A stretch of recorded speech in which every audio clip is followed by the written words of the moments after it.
জ্বালানি ইস্যুতে সংসদে পাল্টাপাল্টি বক্তব্য। তেলের জন্য হাহাকার চললেও অস্বীকারের অভিযোগ জামায়াতের। সংকট সমাধানে বিরোধী দলের সঙ্গে আলোচনায় বসতে প্রস্তুত সরকার, জানালেন প্রধানমন্ত্রী।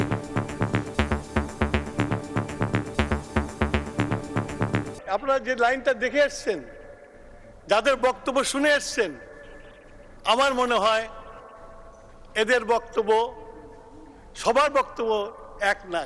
দুর্ভাগ্যজনক বিষয় হলো, সারা দেশে যখন জ্বালানির জন্য হাহাকার চলছে, তখন সরকারের দায়িত্বশীল ব্যক্তিরা সংকটের কথা অস্বীকার করে বিভ্রান্তিকর দাবি জানাচ্ছেন। বিশ্ব রাজনীতি, বিশ্ব পরিস্থিতি, বিশ্ব বাস্তবতা বিবেচনা করে সমগ্র বিশ্বের জন্য এটি একটি অত্যন্ত গুরুত্বপূর্ণ বিষয়।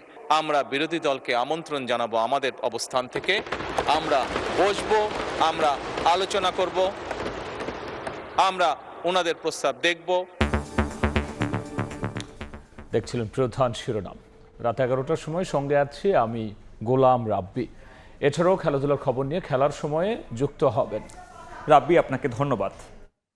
বিশ্বের নানা প্রান্তের খেলাধুলার খবর জানিয়ে দেব আমি সাব্বির মিথুন। এবার অন্যান্য শীর্ষ সংবাদ। উৎপাদন খরচ বাড়লেও বাড়েনি ধান চালের দাম। এবারও বোরো 36 ও সেদ্ধ চাল 49 টাকা নির্ধারণ। সরকারিভাবে সংগ্রহ শুরু 3রা মে, দাম না বাড়ায় কৃষকের অসন্তোষ।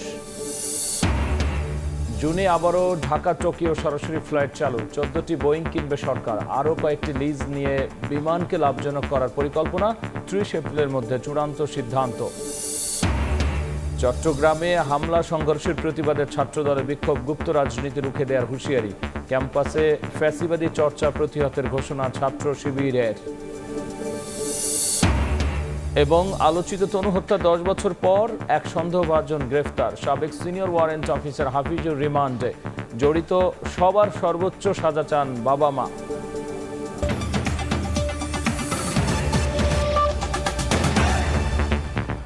জ্বালানি ইস্যুতে সংসদে পাল্টাপাল্টি বক্তব্য। সংকট নিয়ে আলোচনার জন্য বিরোধী দলকে আমন্ত্রণ জানিয়েছেন প্রধানমন্ত্রী তারেক রহমান। রাতে সংসদ অধিবেশনে সংকট সমাধানে আলোচনার জন্য বিরোধী দলীয় নেতার প্রস্তাব গ্রহণ করেছেন প্রধানমন্ত্রী। বলেন, দেশের স্বার্থে কেউ আলোচনা করতে চাইলে সরকার সব সময় প্রস্তুত। জনগণের স্বার্থ রক্ষায় সরকার ও বিরোধী দলের মধ্যে কোনো মতপার্থক্য নেই বলেও জানিয়েছেন প্রধানমন্ত্রী তারেক রহমান। মোহাম্মদ আব্দুল মুহিত তালুকদার। সংসদের দিনের সবশেষ কার্যসূচি অনুযায়ী 68 বিধিতে জ্বালানি সংকট নিরসনের কার্যকর ও দৃশ্যমান পদক্ষেপ গ্রহণ শীর্ষক জনগুরুত্ব সম্পন্ন আলোচনা উত্থাপন করেন বিরোধী দলীয় নেতা ডাক্তার শফিকুর রহমান। পাম্পগুলোতে দীর্ঘ লাইন এবং ঘন্টার পর ঘন্টা অপেক্ষা করেও মানুষ জ্বালানি পাচ্ছে না। বলেন, সংকট সরকারের তৈরি না হলেও ব্যবস্থাপনা সঠিক না হওয়ায় জনভোগান্তি তৈরি হয়েছে। জ্বালানি সংকট নিরসনে সরকারি বিরোধী দলের সমন্বয়ে কমিটি করার আহ্বান জানান বিরোধী দলীয় নেতা।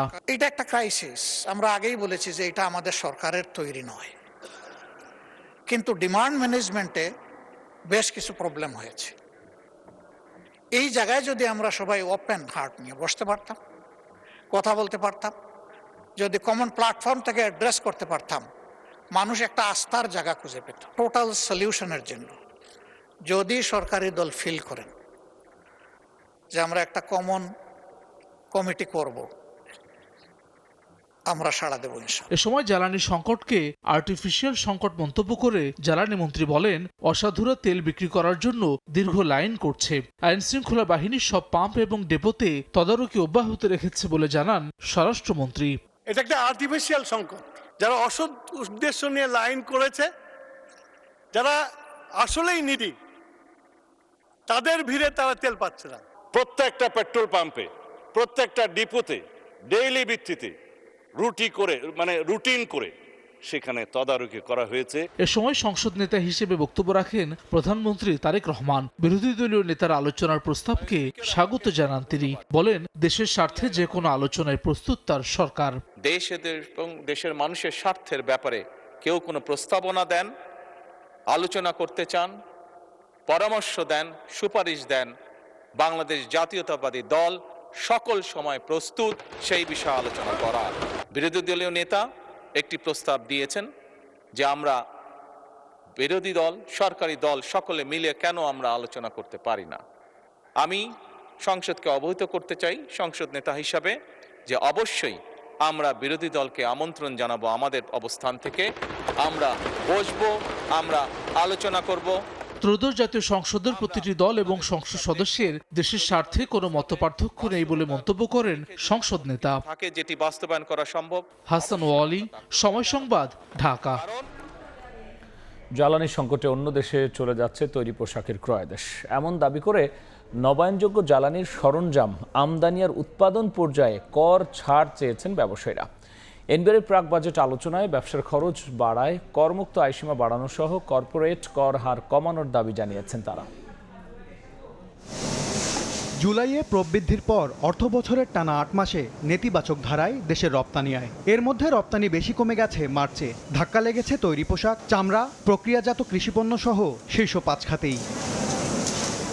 এ অবস্থায় জাতীয় রাজস্ব বোর্ড আয়োজিত প্রাক বাজেট আলোচনায় জুলাই আগস্টের ক্রয়াদেশ নিয়ে উদ্বেগ জানান ব্যবসায়ীরা। জ্বালানি সংকটের কারণে বাংলাদেশের ক্রয়াদেশ অন্য দেশে চলে যাচ্ছে বলে দাবি ব্যবসায়ীদের। কাস্টমাররা বাইরের ওরা কিন্তু এখন ভয় পাচ্ছে, ওরা এখন বলা শুরু করে দিয়েছে তোমার দেশে তো আর ২-৩ মাস পরে তো তোমরা ইলেকট্রিসিটি থাকবে না, তোমাকে অর্ডার দিতে এখন আমাদের কিন্তু টপ ম্যানেজমেন্ট থেকে এখন না করা হচ্ছে। সোলার প্যানেল, উইন্ড প্যানেল, এগুলোর জন্য যে একটা ব্যাপার আছে, এগুলোতে আপনারা যদি একটু হেল্প করতে পারেন। ঢাকা চেম্বারের পক্ষ থেকে জানানো হয়, উচ্চ মূল্যস্ফীতির কষাঘাতে বেড়ে গেছে ব্যবসার খরচ, তাই নতুন করে করের বোঝা না বাড়িয়ে করমুক্ত আয়সীমা বাড়ানোর দাবি ব্যবসায়ীদের। আলটিমেটলি টাকাটা কাটা হয়, কিন্তু এটা কারো পকেটে যায় বা কোনো কোম্পানির পকেটে থাকে, কিন্তু সেটা এনবিআরের হিসাবেও যায় না। আর আমরাও যেহেতু তার আমার ক্লায়েন্ট, আমি আসলে ছেড়েও আসতে পারি না। রপ্তানি বান্ধব বাজেট প্রণয়নের আশ্বাস দিলেও আপাতত কর্পোরেট কর কমানোর পরিকল্পনা নেই বলে জানিয়েছেন এনবিআর চেয়ারম্যান। ট্যাক্স কমানোর জন্য বলবেন না, দেশকে যদি আমরা সঠিক রাস্তায় রাখতে চাই তাহলে আমাদের রাজস্ব আয় বৃদ্ধির কোনো বিকল্প নেই। অর্থনীতি সচল রাখতে রাজস্ব বাড়ানোর চাপ থাকলেও কমপ্লায়েন্স করদাতাদের প্রতিশ্রুতি দেন এনবিআর প্রধান। এটা আপনি ২-৪-৫ বছর হলেই তো হয়। এম.এস. আরিফিন, সময় সংবাদ, ঢাকা। এবারও ৩৬ টাকা কেজিতে বোরো ধান কিনবে সরকার। সিদ্ধ চাল ৪৯, আতপ ৪৮ টাকা। ধান সংগ্রহ শুরু হচ্ছে ৩রা মে, আর ১৫ মে থেকে শুরু হবে চাল সংগ্রহ। উৎপাদন খরচ বাড়ার পরও দাম না বাড়ানোয় অসন্তুষ্ট কৃষক।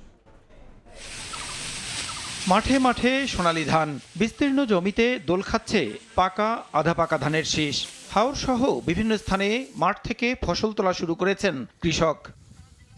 চলতি বোরো মৌসুমে ১৮.৫ লাখ টন খাদ্যশস্য কেনার লক্ষ্যমাত্রা নিয়েছে সরকার। বুধবার সচিবালয়ে খাদ্য পরিকল্পনা ও পরিধারণ কমিটির বৈঠক শেষে ব্রিফিংয়ে স্বরাষ্ট্রমন্ত্রী জানান, এবারও ধান, চাল ও গমের দাম অপরিবর্তিত। কেজি প্রতি ৩৬ টাকা দরে ৫ লাখ মেট্রিক টন ধান, ৪৯ টাকা দরে ১২ লাখ মেট্রিক টন সিদ্ধ চাল, ৪৮ টাকা দরে ১ লাখ মেট্রিক টন আতপ চাল ও ৩৬ টাকা কেজি দরে ৫০,০০০ মেট্রিক টন গম কিনবে সরকার। বোরো ধান কেজি প্রতি ৩৬ টাকা নির্ধারণ করেছে। সিদ্ধ চালের ক্ষেত্রে ৪৯ টাকা, আতপ চালের ৪৮ টাকা কেজি প্রতি। গমের ক্রয় মূল্য নির্ধারণ করেছে ৩৬ টাকা। যে আবহাওয়া রিপোর্ট সেই অনুসারে এখনো পর্যন্ত দুর্যোগের কোনো সম্ভাবনা ইনশাআল্লাহ নেই। সেই হিসাবে আমরা আমাদের লক্ষ্যমাত্রার চাইতেও বেশি উৎপাদন হবে বলে আশা করছি। সেই হিসাবে আমাদের ঘাটতি নেই। মন্ত্রী আরও জানান, ৩রা মে থেকে ধান আর ১৫ মে থেকে চাল সংগ্রহ শুরু হবে, চলবে ৩১ আগস্ট পর্যন্ত। এছাড়া যুক্তরাষ্ট্র থেকে G2G পদ্ধতিতে গম ক্রয় প্রক্রিয়াধীন। মে মাসের ৩ তারিখ থেকে ক্রয় শুরু হবে এবং ৩১ আগস্ট পর্যন্ত চলবে। ইউএসএ থেকে গমের আমদানির জন্য আমাদের একটা মেমো অফ আন্ডারস্ট্যান্ডিং হয়েছে, প্রায় ৭ লক্ষ মেট্রিক টনের মতো G2G। সেটা যদি আমরা টার্গেট ফুলফিল করতে পারি, এর বাইরে যেটুকুন সেটা আমরা ওপেন টেন্ডার ম্যাটারেও যেতে পারি। তবে সরকার নির্ধারিত দাম নিয়ে খুশি নন কৃষকরা। বলছেন, বেশি দামে ডিজেল সহ চাষাবাদের উপকরণ কেনার পরও দাম না বাড়ানো হতাশাজনক। সারের দাম বেশি, তেলের দাম বেশি, আমাদের কামলার দাম বেশি, এটা কেমন করে আমাদের পোষাবে? এখন ন্যায্য দামটা না পায় আমরা কৃষক সবাই ক্ষতিগ্রস্ত হয়ে পড়ে আছি। এটা আমাদের লাভ কি হবে? আমরা কি বাঁচবো? দ্রুত দাম বাড়িয়ে নির্ধারণের দাবি জানান ধান চাষিরা। প্রসূন আশিস, সময় সংবাদ, ঢাকা। জুনে ঢাকা টোকিও রুটে পুনরায় ফ্লাইট চালুর সিদ্ধান্ত নিয়েছে সরকার। এছাড়াও বিমানকে আরও লাভজনক করতে ১৪টি উড়োজাহাজ ক্রয়ের পাশাপাশি কয়েকটি লিজ নেয়ার বিষয়েও ৩০ এপ্রিলের মধ্যে সিদ্ধান্ত হবে। এদিকে জুলাই থেকে বিনামূল্যে স্কুল ড্রেস ও পাটের তৈরি ব্যাগ বিতরণ শুরু হবে। প্রাথমিকভাবে প্রথম শ্রেণীর ১ লাখ শিক্ষার্থীর কাছে পৌঁছে দেওয়া হবে এই পণ্য।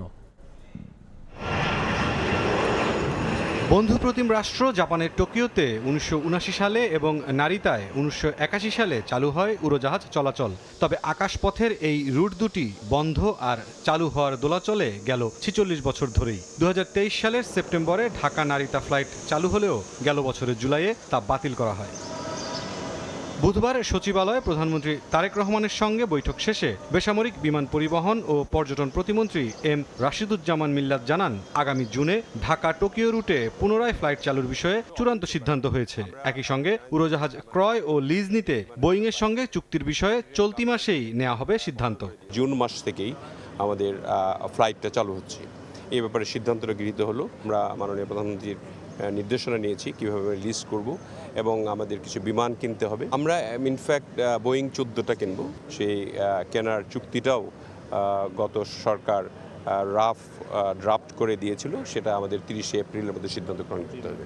এদিন সকালে সচিবালয়ে শিক্ষার্থীদের স্কুল ড্রেস ও ব্যাগ দেওয়ার বিষয়ে সরকার প্রধানের সঙ্গে বৈঠক হয় স্থানীয় সরকার, প্রাথমিক ও গণশিক্ষা এবং পাট ও বস্ত্র মন্ত্রণালয়ের। প্রধানমন্ত্রীর উপদেষ্টা মাহাদি আমিন জানান, আগামী অর্থবছরের শুরুতেই পাটের তৈরি ব্যাগ ও স্কুল ড্রেস পাবে শিক্ষার্থীরা। জুলাই মাস থেকে দেশীয় পণ্য আমাদের কোমলমতি শিক্ষার্থীদের কাছে পৌঁছে দেওয়ার লক্ষ্যে দেশব্যাপী পর্যায়ক্রমে পাটজাত ব্যাগ এবং স্কুল ড্রেস পৌঁছে দিব।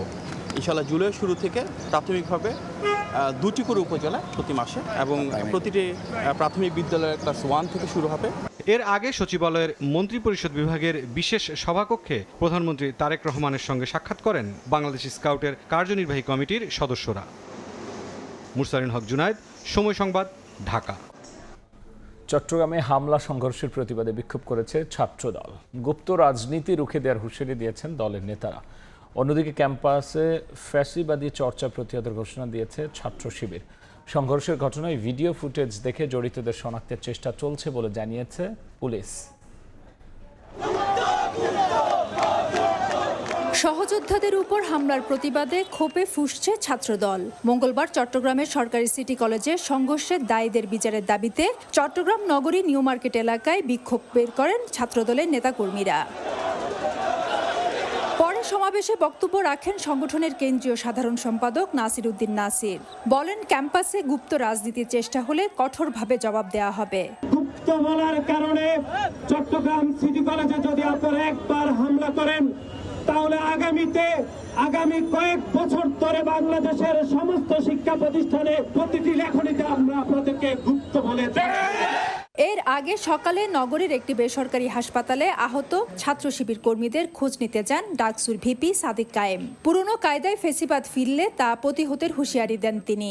আগের ফেসিবাদী কাঠামোর রাজনীতি একটা দল ফিরে নেওয়ার চেষ্টা করছে। যারা ক্যাম্পাসে আধিপত্য বিস্তার করতে চাইবে, ক্যাম্পাসে যারা দখলদারিত্ব করতে চাইবে, তাদের বিরুদ্ধে আমাদের জিরো টলারেন্স নীতি। এদিকে আইন শৃঙ্খলা রক্ষাকারী বাহিনীর অতিরিক্ত সদস্য মোতায়েন রয়েছে সিটি কলেজ ক্যাম্পাসে। বুধবার বন্ধ ছিল ক্লাস পরীক্ষা। সংঘর্ষের ঘটনা তদন্ত সহ ক্যাম্পাসে শিক্ষার পরিবেশ নিশ্চিতে বেশ কিছু সিদ্ধান্ত নিয়েছে একাডেমিক কাউন্সিল। জড়িতদের ধরতে অভিযান চলছে বলে জানিয়েছেন সিএমপি কমিশনার। এখনো কেউ গ্রেফতার হয়নি, আমাদের অভিযান চলছে, আমরা চেষ্টা করে যাচ্ছি। মঙ্গলবার দেয়ালে গুপ্ত লেখা নিয়ে ছাত্রদল ছাত্র শিবিরের মধ্যে দফায় দফায় সংঘর্ষে আহত হন উভয় পক্ষের অন্তত 10 জন। ফেদুসলিপি, সময় সংবাদ, চট্টগ্রাম। কুমিল্লার আলোচিত তনু হত্যা মামলায় 10 বছর পর প্রথমবার এক সন্দেহভাজনকে গ্রেফতার করা হয়েছে। মামলায় আটক সিনিয়র ওয়ারেন্ট অফিসার হাফিজুর রহমানকে 3 দিনের রিমান্ড দিয়েছেন আদালত। এদিকে বাকি আসামিদের গ্রেফতার করে দ্রুত সর্বোচ্চ শাস্তির দাবি তনুর পরিবারের। আলোচিত তনু হত্যার 10 বছর পর প্রথম এক আসামি গ্রেফতার। কুমিল্লা সেনানিবাসে আলোচিত সোহাগী জাহান তনু হত্যার ঘটনায় এসেছে নতুন গতি। মঙ্গলবার ঢাকার কেরানীগঞ্জের নিজ বাসা থেকে মামলার আসামি সেনাবাহিনীর সাবেক সিনিয়র ওয়ারেন্ট অফিসার হাফিজুর রহমানকে গ্রেফতার করা হয়। বুধবার বিকেলে কুমিল্লার সিনিয়র জুডিশিয়াল ম্যাজিস্ট্রেট মোমিনুল হকের আদালতে হাজির করে তার 7 দিনের রিমান্ড আবেদন করেন মামলার তদন্ত কর্মকর্তা। শুনানি শেষে আদালত 3 দিনের রিমান্ড মঞ্জুর করেন। খবর শুনে আদালতে আসেন তনুর বাবা, মা ও ভাই। এ সময় সব আসামিকে দ্রুত গ্রেফতার করে সর্বোচ্চ শাস্তির দাবি করেন তারা। আমি যদি বিচারটা পাই মরিও বাজানতা আমি কয়তারা বলে আমি কষ্ট বিনুমে পাইয়া গেছি।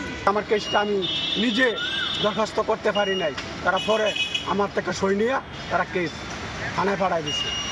আমি এটা দেশবাসীর কাছে জানাই রাখলাম। আমরা বিচারটা পাওয়ার আশাবাদী, আর বর্তমান সরকার যদি দ্রুত এই বিচারটার দিকে নজর দেয় তাহলে বিচারটা করা সম্ভব। এর আগে গত 6 এপ্রিল মামলা তদন্ত কর্মকর্তা তারিকুল ইসলাম, 3 সন্দেহভাজন সাবেক সার্জেন্ট জাহিদ, সাবেক ওয়ারেন্ট অফিসার হাফিজুর রহমান এবং সাবেক সৈনিক শাহিনুল আলমের ডিএনএ নমুনা ক্রস ম্যাচের অনুমতি চান। তনু কুমিল্লা ভিক্টোরিয়া সরকারি কলেজের ইতিহাস বিভাগের শিক্ষার্থী ছিলেন। 2016 সালের 20 মার্চ কুমিল্লা সেনানিবাসের ভেতরে পাওয়ার হাউজের পাশের ঝোপে পাওয়া যায় তনুর মরদেহ। সময় সংবাদ, কুমিল্লা। চলমান উত্তেজনার মধ্যে ইরানের ওপর নতুন করে নিষেধাজ্ঞা দিয়েছে যুক্তরাষ্ট্র। অস্ত্র তৈরি সরঞ্জাম সংগ্রহে সহায়তা করার অভিযোগে 14 ব্যক্তির প্রতিষ্ঠানের উপরে নিষেধাজ্ঞা আরোপ করা হয়। এর আগে যুদ্ধবিরতির মেয়াদ বাড়ানোর ঘোষণা দেন ডোনাল্ড ট্রাম্প। এদিকে হরমুজে অবরোধ তুলে নিলে আবার আলোচনায় বসতে রাজি আছে তেহরান। প্রণালীতে একদিনে 3টি পণ্যবাহী জাহাজে হামলা চালিয়েছে IRGC। 2টি জাহাজ জব্দের দাবিও করেছে বাহিনীটি।